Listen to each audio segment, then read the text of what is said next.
Hello అండి, నా పేరు సందీప్. ఈరోజు మెయిన్ టాపిక్ వచ్చేసి ఏదైతే ఏపీలో జరుగుతున్న కరెంట్ అఫైర్స్ గురించి మనం మాట్లాడుకునే ప్రయత్నం అనేది చేద్దామండి. నా ఛానల్ని సబ్స్క్రైబ్ చేయండి. సబ్స్క్రైబ్ చేసుకొని బెల్ ఐకాన్ని యాక్టివేట్ చేసుకోండి. నేను కొత్త వీడియోస్ పెట్టగానే మీకు నోటిఫికేషన్ అనేది వస్తుంది. టాపిక్లోకి వెళ్ళిపోతాం. బేసిక్గా ఏదైతే యూరియా గురించి మనం మాట్లాడుకునే ప్రయత్నం అనేది చేద్దామండి. ఇది కరెంట్ అఫైర్స్లో మెయిన్గా యూరియా అనేది ఏపీలో షార్టేజ్ ఉందండి.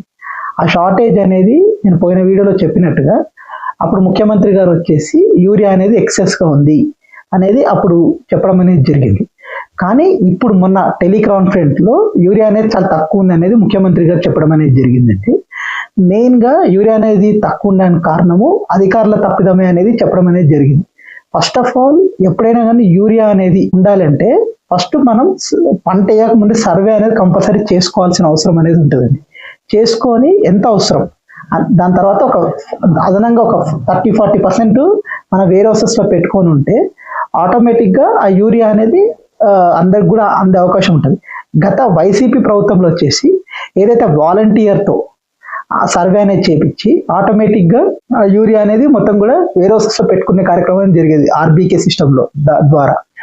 ఇప్పుడు వచ్చేసి చాలా వరకు యూరియా అనేది ఎవరైతే కూటమి నాయకులు వచ్చేసి పక్కకు తీసి మొత్తం కూడా పక్కకు తీసుకొని పెట్టుకున్నారు. అంటే కరప్షన్, సెంట్రలైజ్ కరప్షన్ అనేది జరిగిందండి చాలా వరకు. ఇంకొక విషయాన్ని కూడా నేను చెప్తున్నాను.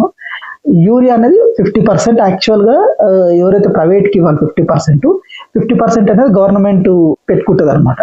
ఇప్పుడు ఏం చేసింది, చాలా వరకు కూటమి నాయకులే తీసుకోవడం వల్ల ఇప్పుడు ఆ యూరియా అనేది ఇప్పుడు ప్రాబ్లం వచ్చేసింది అనమాట. అంటే స్కేర్సిటీ అనేది వచ్చింది అనమాట. స్కేర్సిటీ అనేది రావడం వల్ల ఇప్పుడు ఎవరైతే బ్లాక్లు అమ్ముకున్న వాళ్ళు చాలా వరకు ఏదైతే ఈ ఎక్కువ రేట్లు పెట్టి అమ్మే కార్యక్రమం జరుగుతుందండి. మ్యాక్సిమం అయితే కూటమి ఎమ్మెల్యేలు చాలా వరకు కూడా వాళ్ళ కాన్స్టిట్యున్సీలో చేస్తున్నారు ఇవన్నీ కూడా. అంటే దాన్ని సెంట్రలైజ్ కరెక్షన్ అనేది చేయడం అనేది జరుగుతుంది వీళ్ళు. ఇది చాలా దారుణం అండి. నెక్స్ట్ టైం కూడా ఏదైతే కూటమి ప్రభుత్వం వచ్చేసి దీన్ని సీరియస్గా తీసుకొని చాలా వరకు కూడా కంట్రోల్ చేయాల్సిన అవసరం అనేది ఉందండి. ఇంకోటి వచ్చేసి ఏదైతే చంద్రబాబు నాయుడు గారు వచ్చేసి యూరియా అనేది ఎక్కువగా వాడొద్దు అనే విషయాన్ని చెప్పడం అనేది జరిగిందండి. ఇది మంచి విషయమే, కానీ అది ఇప్పుడు చెప్పాల్సింది కాదనిపించిందండి. ఎందుకంటే ఆల్రెడీ యూరియా దొరకట్లేదు అనేది రైతులందరూ కూడా బాధపడుతున్న స్టేజ్ ఇది. ఇప్పుడు యూరియా అనేది మీరు ఎక్కువ వాడొద్దు, ఇవి వాడొద్దు, అవి వాడొద్దు అని చెప్తుంటే అది కరెక్ట్ పద్ధతి కాదు. అంటే ఇప్పుడు ప్రజలందరూ కూడా ఒక విధంగా ఆక్రోషంగా ఉన్నారనమాట. ఎందుకంటే యూరియా అనేది సకాలంలో అందట్లేదు కాబట్టి, చాలా ప్రాబ్లం అవుతుంది కాబట్టి, చాలా వరకు కొట్లాటలు జరుగుతున్నాయి కాబట్టి ఇప్పుడు ప్రజలందరూ కూడా కొంచెం గందరగోళంగా ఉండడం వల్ల ఇప్పుడు ఇలాంటి మాటలు చెప్పడం వల్ల ప్రజల్లో తప్పుడు సంకేతం వెళ్ళే అవకాశం అనేది ఎక్కువగా ఉంటుందండి. అంటే ఆయన చెప్పింది మంచి విషయమే. మ్యాక్సిమం అయితే యూరియా ఎక్కువ వాడడం వల్ల క్యాన్సర్ వచ్చే అవకాశం ఉంటుంది. కానీ అది కొన్ని రోజుల తర్వాత చెప్పుంటే బాగుండేది. ఎందుకంటే తర్వాత చెప్పి ఉంటే అందరు ఏమనుకుంటారు, ఓహో ఇట్లా జరిగి ఉండొచ్చు అని ఇప్పుడు వచ్చేసి ఏదైతే వాళ్ళు బాధలో ఉన్నప్పుడు నువ్వు చెప్తే అది ప్రజలు కొంచెం తప్పుడు సంకేతంగా వెళ్ళే అవకాశం అనేది ఎక్కువగా ఉందండి. ఇప్పుడు అదే వెళ్తుంది, తప్పుడు సంకేతమే వెళ్తుంది యాక్చువల్గా. ఇది కూటమి గమనించాల్సిన అవసరం ఉంది. ఎందుకంటే చాలా వరకు గ్రౌండ్ లెవెల్లో ఈ తప్పులు జరుగుతున్నాయి. అంటే మెయిన్గా చంద్రబాబు నాయుడు గారు అనవసరంగా దీన్ని రేజ్ చేయడం అనేది జరిగింది. ఇది ఒకసారి ఆలోచించుకోవాల్సిన అవసరం అనేది ఉందండి. ఇంకో విషయం ఏంటంటే పవన్ కళ్యాణ్ గారు ఏదైతే జనసేన వాళ్ళు ఒక ఆర్ఎంపీ డాక్టర్ని కొట్టడం అనేది జరిగింది. చాలా మంది కూడా నన్ను అడగడం అనేది దీని గురించి చెప్పమని చెప్పారు. నాకు తెలిసినంత వరకు అయితే దీంట్లో అయితే ఇద్దరిది తప్పు ఉందండి. నాకు తెలిసినంత వరకు అయితే ఫస్ట్ ఆఫ్ ఆల్ ఇతను ఈ ఆర్ఎంపీ డాక్టరు ఫస్ట్ ఆయన పవన్ కళ్యాణ్ గారు తిట్టడం అనేది తప్పే. సెకండ్ థింగ్ వాళ్ళు దాడి చేయడం అనేది కూడా తప్పే. ఈ రెండు జరిగింది. కానీ నేను ఆర్ఎంపీ డాక్టర్ గారిది మొత్తం కూడా చూశాను. నేను హిందీ ఆయన తర్వాత ఏం మాట్లాడారు అంతా చూశాను. నేను చూసి ఏమైందంటే ఆయన అడిగిన ప్రశ్నలు అయితే కరెక్ట్ అనిపించిందండి. అంటే ఫస్ట్లో ఆయన మాట్లాడిన కొన్ని బూతులు మాట్లాడినారు, కొంచెం కరెక్ట్గా మాట్లాడలేదు అతను.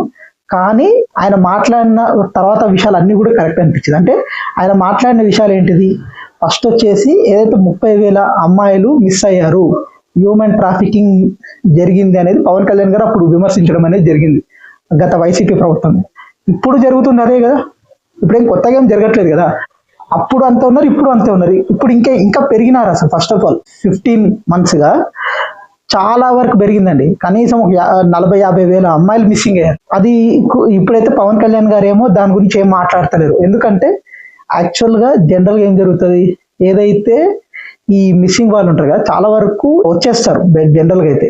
అంటే ఇప్పుడు ఏదన్నా లవ్ చేసుకున్నప్పుడు పారిపోవడమో, లేకపోతే ఏదన్నా జరిగి ఇంటి నుంచి వెళ్ళిపోవడమో, లేకపోతే చాలా రీజన్స్ ఉంటాయి. ఆ రీజన్స్ అన్ని కూడా తర్వాత వచ్చేసే అవకాశం చాలా వరకు వచ్చేస్తారు. కొంతమంది ఏమో అవి అన్సాల్వ్డ్ గానే జరుగుతాయండి. అది పోలీసులకు కూడా తెలిసిన విషయాలు ఇవన్నీ కూడా. కానీ అప్పుడు ఇష్టం ఉన్నట్టు మాట్లాడిన పవన్ కళ్యాణ్ గారు ఇప్పుడేమో దాని గురించి ఏం మాట్లాడకుండా స్ట్రాటజికల్ గా చేస్తున్నారు. ఇది ఇప్పుడేమో అదే విషయం మాట్లాడితే జనసేన వాళ్ళు దాడి చేయడం అనేది జరుగుతుందండి. అది కరెక్ట్ పద్ధతి కాదని నాకు అనిపించింది. ఇదే అండి ఈ విషయంలో జనసేన వాళ్ళ మీద కూడా కేసులు పెట్టడం అనేది జరిగింది అనేది నేను టీవీలలో చూడడం అనేది జరిగింది. అది ఎంతవరకు అయితే మనకు కూడా తెలియదు. నేను దాని గురించి కూడా పూర్తిగా కనుక్కోలేదు కాబట్టి నాకు తెలిసినంత వరకు ఈ ఇన్ఫర్మేషన్ అనేది ఇప్పుడు ఉందండి. అవి మొత్తం కూడా డీటెయిల్డ్గా ఇదైతే ఇది నాకు అర్థమైపోయింది. ఇంకొక విషయం కూడా సుగాలి ప్రీతి విషయంలో కూడా పవన్ కళ్యాణ్ గారు న్యాయం చేస్తామని చెప్పారు. కానీ పవన్ కళ్యాణ్ గారు మన స్టేట్మెంట్ ఏంటి, మా వల్ల కాదు, మేము చెయ్యము అని చెప్పారు. అది కరెక్ట్ పద్ధతి కాదు. అంటే చాలా వరకు జనసేన నాయకులు ఇష్టం ఉన్నట్టు మాట్లాడుతున్నారండి. అంటే పవన్ కళ్యాణ్ గారే మాట్లాడిపిస్తున్నారు. అది క్లియర్. ఎందుకంటే ఎదురు దాడి చేస్తున్నారు. న్యాయం చేయకపోవడం దేవుడెరుగు, కానీ ఎదురు దాడి చేయడం అనేది చాలా తప్పండి. అంటే నువ్వు ఫస్ట్ ఆఫ్ ఆల్ ఏం చెప్పినావు, నేను న్యాయం చేపిస్తాను, ఫస్ట్ నేను ఇదే చూస్తానని చెప్పారు. అప్పుడు ఏదైతే తెనాలి ఎన్నికల ప్రచారంలో అయితే ఊగిపోయి మాట్లాడి అప్పుడు న్యాయం చేస్తామని చెప్పి ఇప్పుడు చేయకపోవడం అంటే ఏంటిది? అది జస్టిఫై చేసుకోకపోవడమే కదా. అంటే తప్పతంది పెట్టుకొని ఇంకొకరిని దూషించడం వల్ల ఏమొస్తుంది చెప్పండి? ఒకసారి జనరల్ గా ఆలోచించండి. నాకు తెలిసినంత వరకు అయితే ఆర్ఎంపీ డాక్టర్ మాట్లాడిన దాంట్లో నాకైతే ఆయన ఫస్ట్ కొన్ని ఇష్టం ఉన్నట్టు మాట్లాడడం అనేది నిజమే. దాని తర్వాత ఆయన మాట్లాడిన రేజ్ చేసిన పాయింట్స్ కూడా కరెక్టే అని నాకు అనిపించిందండి. ఇంకోటి ఏంటంటే జనసేన వాళ్ళు దాడి చేయడం కూడా తప్పే అని నాకు అంటే ఇది యాక్చువల్గా జరిగింది. యాక్చువల్గా ఇంకొక విషయం ఏంటంటే మెడికల్ కాలేజ్ గురించి మాట్లాడడం అనేది జరిగిందండి. కొంతమంది ఇష్టం ఉన్నట్టు కామెంట్లు పెడుతున్నారు. నీకేం తెలుసా అని కామెంట్ పెట్టే వాళ్ళు ఎక్కువ మంది అయిపోయారు ఇప్పుడు. జనరల్ ఏంటంటే నేను ఎందుకు ఈ విషయాన్ని చెప్తానంటే క్లియర్గా చెప్దామని అనుకుంటున్నాను. ఎందుకంటే ఫస్ట్ ఆఫ్ ఆల్ ఏదన్నా మెడికల్ కాలేజీలు నీట్ సీట్ దొరకడం చాలా కష్టం అండి. ఇప్పుడు నీట్ సీట్లు అనేది చాలా తక్కువ ఉన్నాయి మన దేశంలో. డాక్టర్ చదువుకునే వాళ్ళు ఎక్కువ అయిపోయారు, కానీ నీట్ సీట్ అనేది చాలా తక్కువ ఉన్నాయి. ప్లస్ ఇంకోటి ఏంటంటే ఒక నీట్ సీటు నీట్లో రాకపోతే ఆ మేనేజ్మెంట్ సీట్లు అనేది చాలా ఎక్కువ డబ్బులు అవుతాయండి. అంటే ఫస్ట్ ఒక సీటు కొనడానికి 30 లక్షలు, 50 లక్షలు, 60 లక్షలు, కొన్ని కాలేజీలు ఇంకెక్కువ కూడా ఉండదు. అట్లా ఉంది కాబట్టి నేనేమన్నానంటే ఎక్కువ కాలేజీలు అనేవి గవర్నమెంట్ చేతుల్లో ఉంటే ఎక్కువ నీట్ సీట్స్ ఉంటాయి. అంటే ప్రైవేట్ కాలేజ్ వాళ్ళు ఏం చేస్తారు, ఫస్ట్ ఆఫ్ ఆల్ ఇప్పుడు నువ్వు మేనేజ్మెంట్ సీట్కి పోయినావు అనుకోండి, ఎగ్జాంపుల్గా పోతే వాడు ఏమంటాడు, ఫస్ట్ 20 లక్షలు నాకు తెచ్చిచ్చే అంటాడు వాడు డైరెక్ట్గా. ఇంకొకటి కూడా ఏంటంటే వాడు ఫస్టే కట్టమంటాడు డబ్బులు. అప్పుడు ఇప్పుడు మధ్యతరగతి వాడు కట్టగలడండి?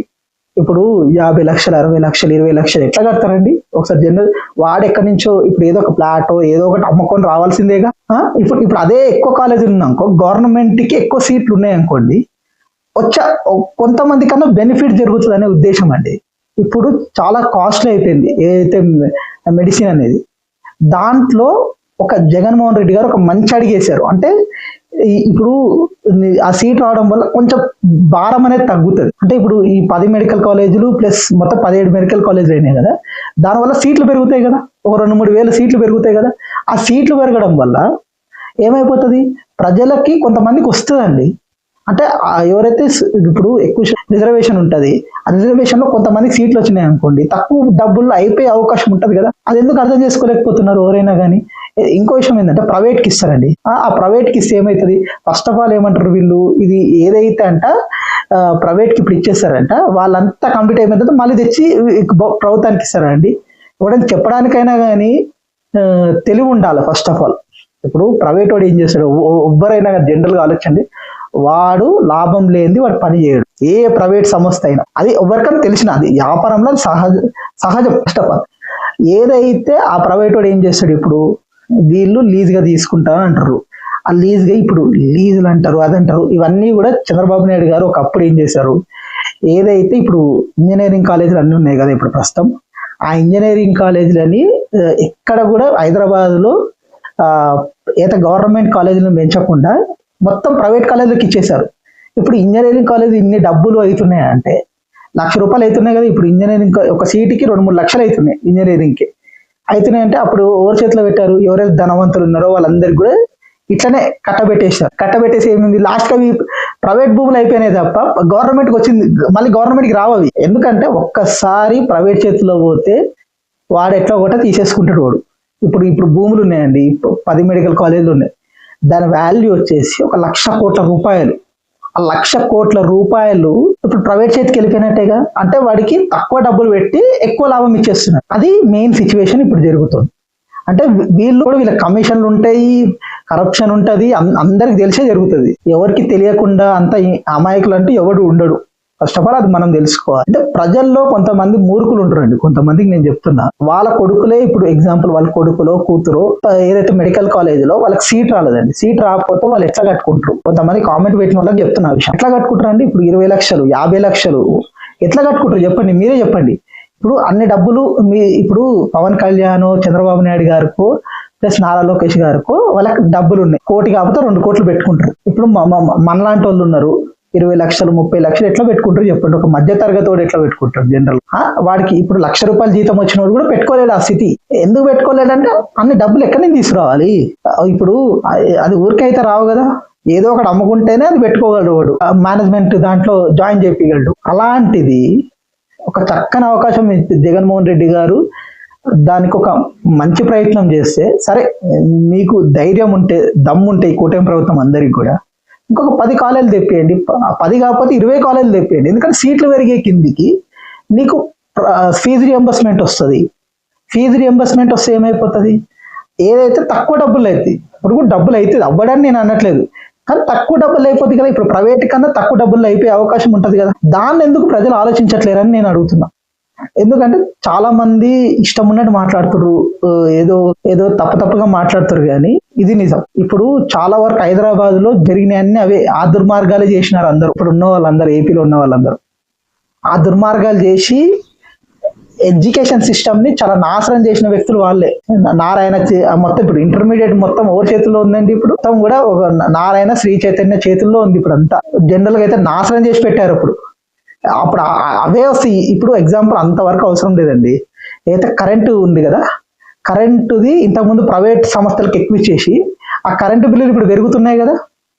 అంతకుముందు ఏమన్నారు, దీనివల్ల మేము ఇస్తున్నామంటే ఇట్లనే చెప్పారు. ఇది కూడా అప్పుడు కూడా పీపీపీ సిస్టమ్ అనేది చెప్పారు, అప్పుడు కూడా ఇదే సిస్టమ్ అని చెప్పారు.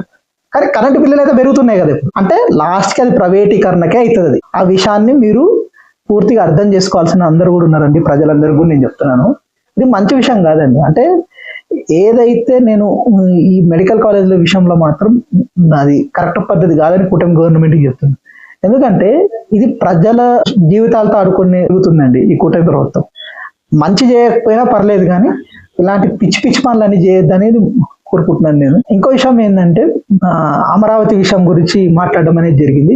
అయితే వైసీపీ కూడా ఏదైతే అమరావతి ఉండాలని కూడా చెప్పడం అనేది జరుగుతుంది. ఫస్ట్ ఆఫ్ ఆల్ నా ఒపీనియన్ అయితే, ఇప్పటికి కూడా నా ఒపీనియన్ నేను చెప్తున్నాను, ఏదైతే విశాఖపట్నమే బెటర్ అండి. ఎందుకంటే మనం పోటీ పడాల్సింది ఎవరితో, ఏదైతే చెన్నై, హైదరాబాద్, బెంగళూరు. ఇప్పుడు అమరావతిలో పెట్టినవాడు ఎవడైనా కానీ హైదరాబాద్తో పోటీ పడగలమా మనం ఒకసారి ఆలోచించుకోండి. అంటే నేను ఎవరిని క్రిటిసైజ్ చేయట్లేదు, ఇక్కడ నేను చెప్తున్న జనరల్ విషయాన్ని మీకు చెప్తున్నా. అంటే మనం పోటీ పడలేమండి. అంటే హైదరాబాద్తో పోటీ పడాలంటే విశాఖపట్నంలో పోటీ పడగలదు. ఎందుకంటే తక్కువ ఖర్చుతో నీకు కొన్ని ఫెసిలిటీస్ అనేది వచ్చేస్తుంది. ఎప్పుడైనా కానీ కొత్త దాన్ని క్రియేట్ చేయాలంటే నీకు 2,00,000 కోట్ల రూపాయలు అయిద్దండి. ఇప్పుడున్న మన ఆర్థిక లెవెల్లో ఏది కూడా కొత్తది క్రియేట్ చేయడానికి చాలా డిఫికల్ట్. ఫస్ట్ ఆఫ్ ఆల్ మనం అందరూ అది తెలుసుకోవాలి. ఎందుకంటే మనం ఎప్పుడైనా కానీ కొత్త దానికన్నా ఉన్నదాన్ని ఎక్స్ప్లెయిన్ చేసుకుంటూ పోవాలి ఫస్ట్ ఆఫ్ ఆల్. ఎందుకంటే ఇప్పుడు కొత్తది క్రియేట్ చేయాలంటే మన బడ్జెట్ ఎంత, మన బడ్జెట్ మొత్తం దీనికే పెట్టేస్తే మనం ఎట్లా డెవలప్ అవుతుందండి. ఇప్పుడు చాలా మంది అంటున్నారు ఏదో 2029 వరకు అమరావతి కంప్లీట్ అవుతుంది అనేది ఇదని చెప్తున్నారు. ఇంకా నేను కింద గ్రౌండ్ లో అడిగితే ఏమంటారు అంటే 10 years లోపల కంప్లీట్ అయిపోద్ది అంట. నేను అన్నా 10 years లోపల కంప్లీట్ అయితే చూద్దామని చెప్పిన. 10 years లో ఎక్కడైనా కంప్లీట్ అయిద్దా అండి అమరావతి? ఫస్ట్ ఆఫ్ ఆల్ నేను కొంతమంది అడితే వాళ్ళు అదే మాట చెప్తున్నారు, 10 years అంటే కంప్లీట్ అయిపోద్దంట, అంత డెవలప్ అయిపోద్దంట, జరుగుతుందంట. ఎట్లయితే నాకు ఇంకా అర్థం కావట్లేదు, వీళ్ళు ఎట్లా క్యాలిక్యులేట్ చేసి చెప్తున్నారు అనేది నాకు అర్థం కావట్లేదు. ఇంకొక విషయాన్ని కూడా నేను చెప్తున్నాను, ఏదైతే సిటీ కావాలి అనుకుంటారు అనుకోండి, దాదాపుగా 2 కోట్ల జనాభా ఉండాలి. ఫస్ట్ మనం అది తెలుసుకోండి, 2 కోట్ల జనాభా ఉండాలి. 2 కోట్ల జనాభా అంటే ఇప్పుడు అమరావతి ఏరియా వచ్చేసి 29 గ్రామాల్లోనే పెట్టారు, ఏదైతే క్యాపిటల్ బెల్ట్. దాంట్లో వచ్చేసి 1 లక్ష 2 లక్షలు ఉండొచ్చు మా అంటే దానికి సిటీ ఎట్లా వస్తుందండి? ఒకసారి ఆలోచించండి, ఒక విధానాన్ని ఆలోచించండి. మనం మనం మనం అందరం చదువుకున్న మూర్ఖులమే కదా. కొంతమంది మాట్లాడుతున్నారు అలే మాటలు, నేను చెప్తున్నా ఎందుకంటే మనం అంతా చదువుకున్న మూర్ఖులం. మనం ఫస్ట్ ఆఫ్ ఆల్ ఒక ప్రాక్టికాలిటీ ఆలోచించడం మానేసినారు అందరూ పెద్ద పెద్ద చదువులు చదివిన వాళ్ళు, పెద్ద పెద్ద డాక్టర్లు, పెద్ద పెద్ద లాయర్లు, వీళ్ళందరూ కూడా ఎట్లా మాట్లాడుతున్నారు అంటే కొన్ని మీడియాలలో చూస్తున్నాను నేను. ఇది ఇంత దారుణంగా అంటే వాళ్ళకి తెలిసి చేస్తున్నారో తెలియక చేస్తున్నారో ఎవరికి తెలియట్లేదు. అది ప్రాక్టికల్ చెప్తున్నాను. ఎప్పుడైనా కానీ ఆ 29 గ్రామాలలో కాదండి, ఇప్పుడు హైదరాబాద్ లో ఉన్నారు, చెన్నైలో ఉన్నారు, బెంగళూరులో ఉన్నారు, వాళ్ళు అక్కడ బతకగలరు. ఎవరైతే అమరావతిలో నుంచి హైదరాబాద్ లో బతకగలరు, కానీ ఏదైతే అమరావతికి వెళ్ళి బతకాలన్నవాడు ఎవడైనా ఉన్నాడా? బతకలేడు. ఎందుకంటే కల్చర్ డిఫరెన్స్ ఉంటుంది. ఇప్పుడు హైదరాబాద్ కల్చర్ వేరు, అమరావతి కల్చర్ వేరు. అక్కడేమో విలేజ్ కల్చర్ ఉంటుంది, ఇక్కడ సిటీ కల్చర్ ఉంటుంది. జనరల్గా ఏంటంటే అక్కడ కొంచెం ఉక్కబోతగా, కొంచెం ఎక్కువగా ఉక్కబోతగా అనిపిస్తూ ఉంటుంది. ఇక్కడ వచ్చేసి కొంచెం ఏంటంటే మనం ఏసీస్ కింద ఉంటాం కాబట్టి మనకి ఏమైపోతుంది, ఆ ఏసీస్ కింద ఉండడం అలవాటు అయిపోయి ఆడికి వెళ్ళగానే చాలా స్వెటింగ్ అనిపిస్తుంది. ఇది మెయిన్ గా ఆ కల్చర్ ని మనం అడాప్ట్ కావడం కూడా చాలా కష్టమే. ఇంకొక విషయాన్ని కూడా నేను చెప్తున్నాను, ఇప్పటికిప్పుడు అమరావతి డెవలప్ కావడం అనేది జరగదు. ఇంకోటి వైసీపీ వాళ్ళు కూడా చెప్తున్నారు ఏంటంటే ఏదైతే ఫ్రెడ్ నుంచి చేస్తారంటే 2 డిస్ట్రిక్ట్స్ ని కలిపి చేస్తామంటున్నారు. అది ఫస్ట్ చేసి ఉంటే చాలా వరకు డెవలప్ అయిపోయేదండి. నేను 2014 నుంచి కూడా ఆ 2 జిల్లా ఏదో కృష్ణాని గుంటూరు జిల్లాని కలిపి ఉంటే, ఇప్పుడు చంద్రబాబు నాయుడు గారు కూడా అదే చెప్తున్నారు, 2 జిల్లాలు కలిపితేనే ఇప్పుడు అయ్యేటట్టు ఉంది అని అంటున్నారు. మొన్న నేను కాన్క్లేవ్ దాంట్లో చూశాను, ఆయన కూడా అదే చెప్తున్నాడు. అది కంటిన్యూస్ అమరావతి అనేది కంటిన్యూస్ గా జరుగుతుంది కూడా అన్నారు. ఇంకోటి ఈ విషయం ఏంటంటే చాలా వరకు ఆయన ఇప్పుడు రియలైజ్ అయినాడు అనుకుంటున్నాను నేను, ఎందుకంటే తన మాట స్టైల్లో కూడా మారడం అనేది జరిగింది, అది జరిగినట్టు అనిపించింది. ఇంకోటి ఏంటంటే ఏదైతే ఈ 2 జిల్లాలు కలిపి పెట్టి ఉంటే జనరల్ గా ఏదైతే ఆల్రెడీ అప్పుడే డెవలప్ అయిపోయేది. అది 14 నేను స్టార్ట్ చేసి ఉంటే ఇప్పటికి ఆ ప్రకాశం జిల్లా వరకు, ఇక్కడ గోదావరి జిల్లాల వరకు, కొంచెం పార్ట్ వరకు, ఏదైతే కర్నూలు జిల్లాలో కొంచెం పార్ట్ వరకు కూడా నీకు భూముల రేట్ అనేది చాలా భూమిరాంగా పెరిగే ప్లస్ ఇంకా అభివృద్ధి అనేది ఎక్కువగా వచ్చే అవకాశం ఉంటుంది. చాలా వరకు కొన్ని కంపెనీస్ కూడా వచ్చేవి అప్పట్లో. అంటే ఎట్లా అంటే ఇప్పుడు చాలా బెల్ట్ అంతా కూడా అమరావతిగా చేసేస్తే కొంచెం మొత్తం కూడా డెవలప్ అయ్యే స్టేజ్లు ఉండేది, మంచిగా డెవలప్ అయ్యేది ఇప్పటి వరకు. అంటే కొంచెం పోటీ వరకు అని వచ్చేది, దాన్ని నాశనం చేసి అప్పుడు 29 గ్రామాల వరకే ఉండాలి అని చెప్పేసి ఇప్పుడేమో ఈ మాట మార్చేస్తున్నారు ఎవరైతే తెలుగుదేశం పార్టీ. అది ఎంతవరకు న్యాయం అనేది ఒకసారి ఆలోచించాల్సిన అవసరం ఉంది. అంటే ఇప్పటికైనా మంచి విషయం చేస్తున్నారో మనం అర్థం చేసుకోవాలి. అంటే ప్రజలకి ఫస్ట్ ఆఫ్ ఆల్ ఫ్లాట్స్ ఇచ్చేస్తే బెటర్. ఇట్లనే చేసుకుంటూ పోతే రివోల్ట్ వచ్చే అవకాశం ఉంటుంది. అంటే ఇట్లనే మనం ఏం మాట్లాడకుండా ఉంటే, ఏం చేయకుండా ఉంటే క్రమ పద్ధతి చేసేయాల్సిన అవసరం ఉంది. ఇంకా చేయకుండా మనం ఆపినామంటే అది రివోల్ట్ వచ్చే అవకాశం ఉంది. ఏదైతే అమరావతి రైతుల నుంచి వాళ్ళు ఏమంటారు, మా ప్లాట్లు మాకు ఇచ్చేసేయండి, దీన్ని డైరెక్ట్ గా రాజధానిగా ఒక నోటిఫై చేయండి అని చెప్పేస్తున్నారు డైరెక్ట్ గా. చంద్రబాబు గారి ప్రాబ్లం ఏంటంటే బేసికల్ గా 29 గ్రామాలను ఎట్లా చేయాలి నోటిఫై అనేది ఆయనకు అర్థం కావట్లేదు. తన ఇప్పుడు ఆలోచన మారింది ఏంటి అంటే 2 జిల్లాలను కలిపితే అవుతుందేమో అనేది తన ఆలోచన మారింది, ఇప్పుడు ప్రజెంట్ గా మారింది. అది ఏం జరుగుతుందో ఫ్యూచర్ డిసైడ్ చేస్తుంది. కానీ ఈ 2 జిల్లాలు కలిపి పెడితే మాత్రం అది కూడా ఏదైతే రోడ్డు వర్క్ నుంచి స్టార్ట్ చేస్తే కొంచెం డెవలప్ అయ్యే అవకాశం ఉంటుంది. మళ్ళీ మరి లోపలికి అంటే కష్టం చేయని కూడా ప్రాబ్లం అయ్యే అవకాశం అనేది ఎక్కువగా ఉంటుందండి. ఇది మెయిన్ గా జరిగే అవకాశం ఉంటుంది అమరావతి ఏరియాలో. నా ఒపీనియన్ వచ్చేసి వైజాగ్ లో ఆటోమేటిక్ గా ఏదైతే ఇప్పుడు 9 సిటీస్ అంటున్నారు కాబట్టి 9 సిటీస్ లో ఒక సిటీని అడుంచేసేయండి, ఏదైతే అడ్మినిస్ట్రేషన్ సిటీని అడుంచేసి ఒక్కొక్క జిల్లాకు ఒక్కొక్క దాన్ని డెవలప్ చేసుకుంటూ పోతే మొత్తం రాష్ట్రం మొత్తం కూడా డెవలప్ అయ్యే అవకాశం ఉంటుందని నా ఒపీనియన్. అంటే ఇప్పుడు క్యాపిటల్ సిటీ అంటున్నారు, అటు పక్క స్పోర్ట్స్ సిటీ వచ్చేసి విశాఖపట్నంలో పెట్టుకోండి. ఏదైతే ఐటీ సిటీ ఉంది కదా, ఐటీ సిటీ కూడా విశాఖపట్నంలో పెట్టుకోండి. ఎందుకంటే ఆ 2 సిటీస్ అనేది డెవలప్ అయ్యే అవకాశం ఎక్కువ ఉంటుంది విశాఖపట్నం ఏరియాలో. ఏదైతే ఇంకా కొన్ని వేరే సిటీస్ ఉన్నాయి కదా, ఆ వేరే సిటీస్ ఒక్కొక్క దగ్గర పెట్టేస్తే ఆటోమేటిక్ గా అది ఏపీకి కూడా బూస్టప్ అయ్యే అవకాశం ఉంటుంది. ఈ సేమ్ తమిళనాడు మోడల్ ఉంటుందండి, అంటే ఒక్కొక్క ప్లేసెస్ లో ఒక్కొక్క ఉంటది అనమాట. అక్కడ తమిళనాడు ఏరియాలో అట్లా డెవలప్ అయ్యే అవకాశం ఉంటుంది. మంచిగా రెవెన్యూ కూడా పెరిగే అవకాశం ఉంటుంది దానివల్ల. అంటే ఒకే దగ్గర చేస్తే మళ్ళీ ఈ గొడవలు వచ్చే అవకాశం ఉంటుంది. ఏంటంటే ఎప్పుడైనా కానీ ఒకే దగ్గర క్యాపిటల్ బిల్డ్ చేస్తే తెలంగాణ లాగా బైఫర్కేషన్ గొడవలు ఎక్కువ వచ్చే అవకాశం ఉంటుంది ఫ్యూచర్లో, ఇప్పుడు కాదు ఫ్యూచర్లో అట్లా జరిగే అవకాశం ఉంటుంది. కాబట్టి ఇది అన్ని చోట్లకు కూడా ఒక్కొక్క దాన్ని డెవలప్ చేసుకుంటూ పోతే ఆటోమేటిక్గా రాష్ట్రం డెవలప్ అయ్యే అవకాశం ఉంటుంది, రెవెన్యూ పెరిగే అవకాశం కూడా ఉంటుందని నా అభిప్రాయం అండి. ఇదే అండి నా ఇన్ఫర్మేషన్. కానీ మీకు నచ్చినట్టయితే నా ఛానల్ని సబ్స్క్రైబ్ చేయండి. సబ్స్క్రైబ్ చేసుకొని బెల్ ఐకాన్ని యాక్టివేట్ చేసుకోండి, లైక్ చేయండి, షేర్ చేయండి, కామెంట్